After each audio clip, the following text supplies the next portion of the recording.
आए टीसीएस के Q2 numbers पे बातचीत करने के लिए हमारे साथ टीसीएस का टॉप मैनेजमेंट इस समय मौजूद है। कंपनी के CFO, कंपनी के CHRO। आप दोनों का स्वागत है, Sudeep sir, Sameer sir. Sameer sir, शुरुआत वहां से करेंगे जहां से लास्ट टाइम बातचीत छोड़ी थी। तब बात ये हो रही थी कि FY26 ओवर FY25 अच्छा रहेगा। हाफ वे डाउन, अभी भी वो कॉन्फिडेंस बरकरार है? पिछले साल से बेहतर ये साल हो पाएगा? एब्सोल्युटली, हमने बोला था FY26 will be better than FY25 in international revenues. हम अभी भी यही मेंटेन करते हैं, वो कॉन्फिडेंस है। और उसकी वजह हमने जब Q1 में बोला था तो हमने कुछ मैक्रो कॉल आउट किए थे। अगर हम देखें Q1 से Q2 में हमने इस तिमाही में पॉजिटिव ग्रोथ मोमेंटम देखा है। एंड हमारा जो Q1 का INR रेवेन्यू ग्रोथ है 3.7% है। In constant currency terms 80 basis points आया। लेकिन इम्पॉर्टेंट बात यह है कि सारे वर्टिकल्स और सारे जोग्राफीज़ में हमारा पॉजिटिव ग्रोथ मोमेंटम रहा है। Most of the verticals and geographies have seen positive. Last quarter हमारी यहीं पे मुलाकात हुई थी, तब भी मैं मैक्रो अनसर्टेनिटी की बात कर रहा था। और आज 6 महीने डाउन द लाइन मेरे ख्याल से सिचुएशन वैसे ही है, थोड़ी सी और डिटोरिएट ही हो गई है। तो दरअसल इस मैक्रो अनसर्टेनिटी के बीच में मूड है कैसा? जब आप क्लाइंट से बातचीत कर रहे हो, उनकी डिसीजन मेकिंग अभी भी इलॉन्गनेटेड है क्या? जो डील विंस आ रही हैं उसमें अभी भी रैंप अप होने में समय लग रहा है क्या?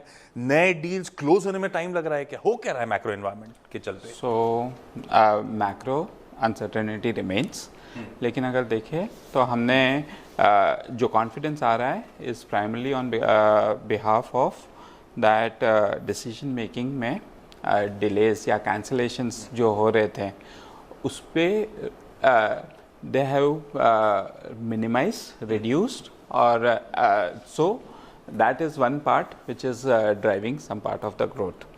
अगर आप लास्ट 3-4 क्वार्टर देखें तो हमारे जो डील विंस है, TCV वैल्यूज़ है, वो भी अच्छी रही है हमारा।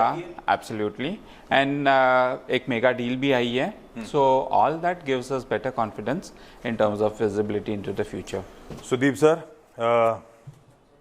टफ टाइम्स जिसमें आप ये पोजीशन पे आए हो, बेस्ट विशेज एक तो उसके लिए और कॉन्ग्रेचुलेशंस। अब मैं टफ टाइम इसलिए कह रहा हूँ, एक तरफ इस क्वार्टर में एक बड़ा सरप्राइज के तौर पे H1B वीजा की फी हाइक जो ट्रम्प साहब ने कर दी। बतौर CHRO आप कैसे जूझ रहे हो इससे?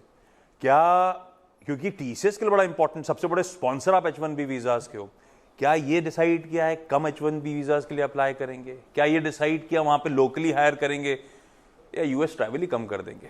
कर रहे हो आप लोग, कैसे जूझोगे इस दिक्कत से? अशोक जी, जो हमारा प्लान था ऑलवेज इन द पास्ट, हम लोग ने US में बहुत सालों से हम लोग ऑपरेट कर रहे हैं, not just in US but across the globe we have been operating for many years.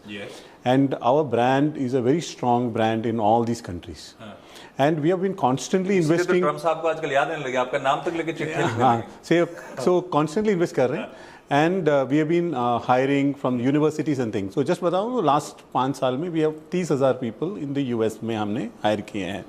और 10 और हम लोग अभी उतना H1 में वीज़ा में डिपेंडेंट नहीं है। वो तो हमने डिपेंडेंसी कोविड टाइम से धीरे-धीरे रिड्यूस करी है। हाँ, रिड्यूस कर दिया। और actually in this financial year approximately 500 people he net new H1 travel किए हैं, तो हमारी डिपेंडेंसी नहीं है।